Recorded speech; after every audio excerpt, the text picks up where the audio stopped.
अस्सलाम वालेकुम। सरकारी नौकरियों का ऐलान हुआ है। इसमें बहुत सारे डिपार्टमेंट्स हैं, जिसमें नेशनल सेविंग है, मिनिस्ट्री ऑफ फाइनेंस है, उसके बाद एंटी नारकोटिक्स कंट्रोल है डिपार्टमेंट, उसके बाद Pakistan institute of medical science PIMS की नौकरियां हैं। इसके बाद जो अगर हम डिपार्टमेंट देखते हैं जनाब, ये भी पिम्स की ही हैं और भी इसमें बहुत सारे डिपार्टमेंट्स शामिल हैं, जैसे कि मिनिस्ट्री ऑफ डिफेंस है, उसके बाद इसमें डिपार्टमेंट है federal directorate of education, ministry of federal education है। सरकारी नौकरियों का ऐलान हुआ है और इसमें आप मेल हैं, फ़ीमेल हैं, आप बिल्कुल अप्लाई कर सकते हैं। आप पंजाब से हैं, आप सिंध से हैं, बलूचिस्तान, खैबर पख्तूनख्वा, गिलगित बल्तिस्तान, आज़ाद जम्मू कश्मीर, अगर आप पाकिस्तानी सिटीज़न हैं आप अप्लाई कर सकते हैं। ये नौकरियों का ऐलान जो है 1 दिसंबर को वैसे तो हुआ था, हम लेट हो गए हैं, लेकिन अभी भी आज 14 दिसंबर है। अप्लाई करने में 5 मिनट लगेंगे, आप लोग अप्लाई कर लेंगे। मेल फीमेल इस पर अप्लाई कर सकते हैं। 14 साल तालीम है या आपकी मास्टर्स एजुकेशन है, आप इस पर अप्लाई कर सकते हैं।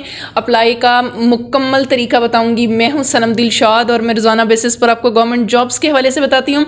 अगर आप सरकारी नौकरी की तलाश में हैं और नौकरी तलाश कर रहे हैं तो आप बिल्कुल सही चैनल पर हैं। स्टे करें, नए हैं तो चैनल को सब्सक्राइब कर लें। वीडियो अच्छी लगे तो वीडियो को लाइक करिएगा और आपने इस वीडियो को ज़रूर शेयर करना है। आपसे मुतल्लिक है, वेल एंड गुड, अप्लाई करें। अगर आपसे मुतल्लिक नहीं है तो किसी से मुतल्लिक है तो उनको शेयर कर दें, किसी का भला कर दें। अल्लाह आपके लिए भी इसी तरह से आसानी पैदा कर देगा। इसमें ऑनलाइन अप्लाई होना है। फेडरल पब्लिक सर्विस कमीशन ने इन नौकरियों का ऐलान किया है और यहाँ पर तो ये सवाल भी ख़त्म हो गया कि जी अबूरी हुकूमत है और ये टेम्परेरी हुकूमत आई हुई है तो ये तो नौकरियाँ ही नहीं देती। जनाब FPSC की नौकरियाँ जो होती हैं वो बिल्कुल जेन्युइन होती हैं और बाकी भी जेन्युइन ही हैं। खैर, हम एडवर्टाइजमेंट्स, आप लोगों को पता है कि मैं जेन्युइन अखबार पे जो न्यूज़ आती है उसी की एडवर्टाइजमेंट बताती हूँ। खैर, ये FPSC के थ्रू हैं। इसमें जो सीटें आई हैं पहले मैं आपको उनके बारे में बता देती हूँ, फिर अप्लाई का तरीका भी बता देती हूँ। इसमें सबसे पहले जो मेरे सामने इस टाइम है, इसमें एजुकेशन ऑफिसर की हैं, असिस्टेंट प्रोफेसर इस्लामियात की हैं, जनरल स्टाफ ऑफिसर की हैं ग्रेड 2, उसके बाद ये मेडिकल से रिलेटेड कुछ हैं, उसके बाद इंस्पेक्टर लीगल की हैं, नेशनल सेविंग ऑफिसर की हैं, असिस्टेंट अकाउंट्स ऑफिसर की हैं, उसके बाद न्यूक्लियर फिजिशियन है, प्रोफेसर है। नेक्स्ट इसमें डिप्टी डायरेक्टर इंजीनियर्स हैं, इंजीनियरिंग की हैं, बॉयलर इंजीनियर है, असिस्टेंट इंजीनियर सिविल है, साइकेट्रिस्ट है। उसके बाद इसमें जनाब मेडिकल टेक्नोलॉजिस्ट है, इंस्ट्रक्टर इंग्लिश का है, स्टाफ नर्स है, चार्ज स्टाफ नर्स, इसमें ये सारी नौकरियां मौजूद हैं। अप्लाई का मुकम्मल तरीका बताती हूँ, हम इनको 1 बाय 1 डिस्कस कर लेते हैं, फिर मैं आपको इनका अप्लाई का तरीका भी समझा देती हूँ।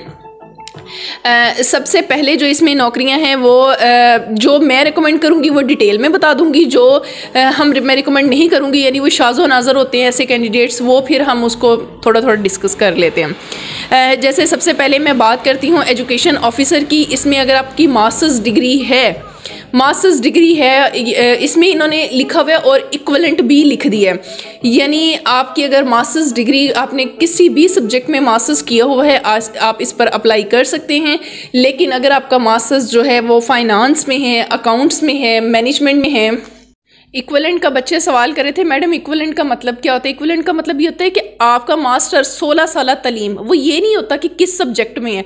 जहाँ इक्विवेलेंट लिखा हुआ है ना, वहाँ आपने अगर 16 साल तालीम है तो आप कर सकते हैं। ये इक्विवेलेंट का मतलब होता है। ये पिछले में काफ़ी क्वेश्चन किया था तो मैंने कहा इसमें मैं आपको बता दूँ।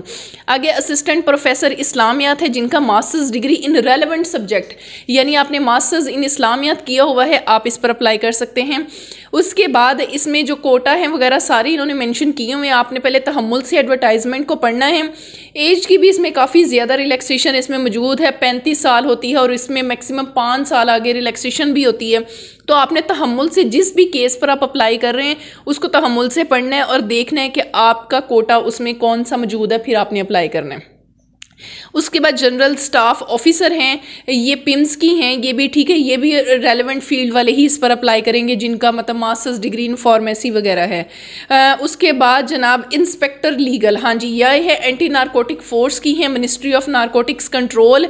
अगर आपने LLB किया हुआ है LLB किया हुआ है, आप इस पर अप्लाई कर सकते हैं। इसमें जो डोमिसाइल इन्होंने वो बताया हुआ है कि आपकी जो पोस्टिंग है वो ऑल ओवर पाकिस्तान होती है। इस चीज़ को अपने ज़हन में रखना है, ठीक है। उसके बाद नेशनल सेविंग ऑफिसर है, ये मिनिस्ट्री ऑफ फाइनेंस में इन्हें चाहिए। अच्छा, इसमें ना सीटें कम हैं, आपने इस चीज़ से लेकर परेशान नहीं होना। बिलीव मी, सम टाइम ना बहुत सारी सीटों पे हमारा नाम नहीं निकलता है, लेकिन ये होता है कि जिस पर एक सीट होती है ना, हमारा उस पर नाम निकल आता है। बेशक अल्लाह जब चाहे, जिसको चाहे, जहाँ से चाहे नवाज दे। तो आप लोगों ने इस चीज़ पे बिल्कुल भी होपलेस नहीं होना। और मैं आपको एक मज़े की बात बताऊँ, जिस पर एक सीट होती है ना, उस पर हमेशा कंपटीशन सबसे कम होता है और सबसे कम कैंडिडेट्स उस पर होते हैं। और उस पर आप अगर थोड़े से भी बेहतर है ना, आप उसमें से सबसे ऊपर आ जाते हैं। ये एक बहुत अहम मैंने आपको आज फार्मूला बताया। उसके बाद असिस्टेंट नेशनल सेविंग ऑफिसर का मैंने आपको बताया जनाब, इसमें वो कहते हैं 2nd क्लास और grade C masters degree in economics, stats, commerce, accounting, finance. उसके बाद business administration, public administration, cost और management accountant, administrative science, management science और इक्वलेंट का मतलब देखें, अब जब इक्वलेंट डाल दिए ना, ये नहीं आपने मास्टर्स अगर तो इन सब्जेक्ट्स में किया है, वेल एंड गुड। अगर नहीं किया तो फिर कोई भी मास्टर आपने किया हुआ है, 16 साल तलीम है, आप इस पर अप्लाई कर सकते हैं। उसके बाद असिस्टेंट अकाउंट्स ऑफिसर है, ये पिम्स की हैं। इसमें जो है मास्टर्स डिग्री अगर आपकी इन बिजनेस एडमिनिस्ट्रेशन है, फाइनेंस, अकाउंटिंग और इक्वलेंट, फिर यानी आपने अगर मास्टर्स किसी में भी है आप कर सकते हैं। फिर कह रही हूँ, एक पोस्ट पे बहुत दफ़ा नाम निकल आता है। अच्छा, न्यूक्लियर फिजिशियन हम डिस्कस नहीं करेंगे, प्रोफेसर डिस्कस नहीं करेंगे, जो इनसे रिलेटेड हैं वो खुद देख लेंगे, ठीक है। डिप्टी डायरेक्टर इंजीनियरिंग, इसमें इंजीनियरिंग वाले करेंगे जिनकी सिविल इंजीनियरिंग, मैकेनिकल इंजीनियरिंग है, आगे बॉयलर इंजीनियर है, असिस्टेंट इंजीनियर सिविल है, physiotherapist, medical technologist, instructor English. इसका मैं आपको बता देती हूँ, जिन्होंने मास्टर्स डिग्री इन इंग्लिश किया हुआ यानी MA इंग्लिश और इक्वलेंट, किसी में भी वैसे तो MA इंग्लिश वाला इस पर ज़्यादा प्रेफरेंस होगी, लेकिन अगर इनको MA इंग्लिश वाला ना मिला तो कोई भी मास्टर वाला हुआ वो इसके ऊपर एलिजिबल हो जाएगा। चार्ज नर्स है, इसमें भी मेडिकल से रिलेटेड स्टाफ नर्स या चार्ज नर्स जिनका ये मेडिकल से रिलेटेड है।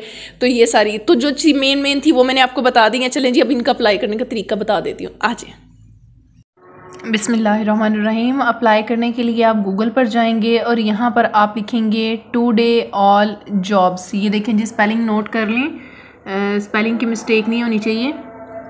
चलें जी, अजान हो जाए फिर हम इसको कंटिन्यू करते हैं जी। तो आपके सामने ये इंटरफेस खुल जाएगा, आपने इसे ओपन करना है।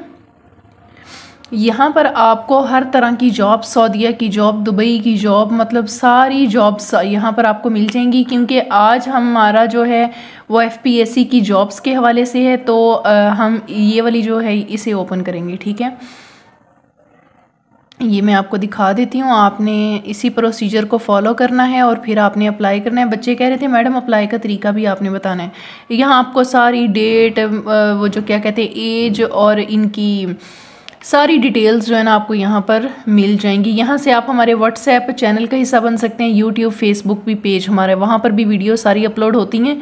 तो ये आप लोग की आसानी के लिए मैं यहाँ पर बता देती होती हूँ, ठीक है जी। अगर आपने इसकी एडवर्टाइजमेंट देखनी है तो आप इस पर क्लिक कर देंगे। अगर आपने अप्लाई करना है डायरेक्ट, मैं एडवर्टाइजमेंट भी आपको दिखा देती हूँ। बच्चे ये ना कहें, क्योंकि अक्सर फिर बच्चे कहते हैं जी मैडम जी ये तो ओपन ही नहीं हो रही और ऐसे। आप लोगों को ये देखें, ये आपके सामने एडवर्टाइजमेंट है, ठीक है। 18 दिसंबर तक आप अपलोड कर सकते हैं, अप्लाई कर सकते हैं। और आज अभी 14 तारीख है, ठीक हो गया। चलें जी, बैक करते हैं, हम एडवर्टाइजमेंट नहीं देखेंगे, हम अप्लाई करेंगे। तो अप्लाई के लिए ये अप्लाई ऑनलाइन पे हम क्लिक कर देंगे। सामने करने का मकसद ये होता है आपको अच्छे तरीके से समझ आ जाए। फॉर एग्ज़ाम्पल कि जैसे बच्चे कह रहे थे कि जी मैडम हमने ANF में अप्लाई करना है, तो हम यहाँ से ANF का जो पहले वो देख लेते हैं। कहाँ है जनाब? चले फॉर एग्ज़ाम्पल कि मैं अब ये ANF का मुझे नज़र आ ही जाए, मैं कह रही हूँ उसी का ही दिखा दूँ, क्योंकि ज़्यादा बच्चे उसी का ही शोर मचा रहे थे कि जी मैडम ANF की नौकरियाँ आ गई हैं। चलो अच्छा कोई नहीं, वो अभी वीडियो लंबी हो जाती है, जल्दी हम बता दें। ये देखें, जनरल रिक्रूटमेंट्स पे आप जाएंगे, ठीक है। अप्लाई ऑनलाइन पे चले जाएंगे, ठीक है। यहाँ से हम अपनी पोस्ट को सिलेक्ट कर लेंगे। यहाँ से आप देख सकते हैं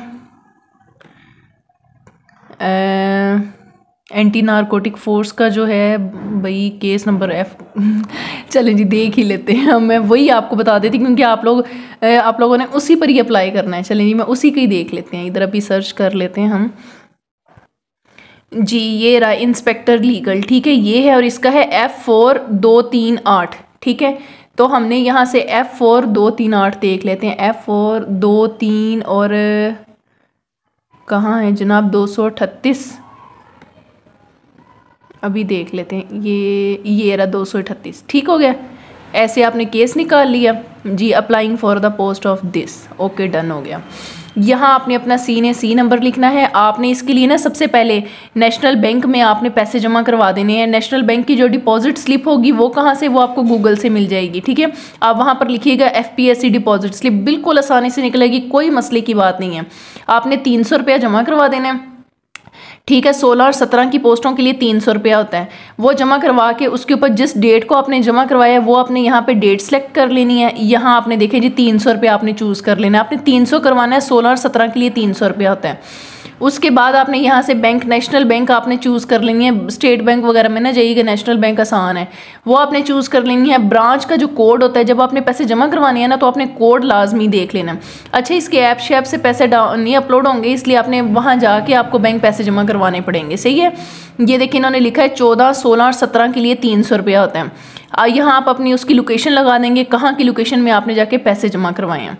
अपने डोमिसाइल पे आपकी एक इशू डेट लिखी होती है, वो लिख लेंगे। डोमिसाइल कहाँ का है, जेंडर लिख लेंगे, religious domicile, district, test centre, ये आप अपना चूज़ कर लेंगे। ये सारे टेस्ट सेंटर है जो आपको सूटेबल लगता है अपने सूबे के लिहाज से, आप वो चूज़ कर लेंगे।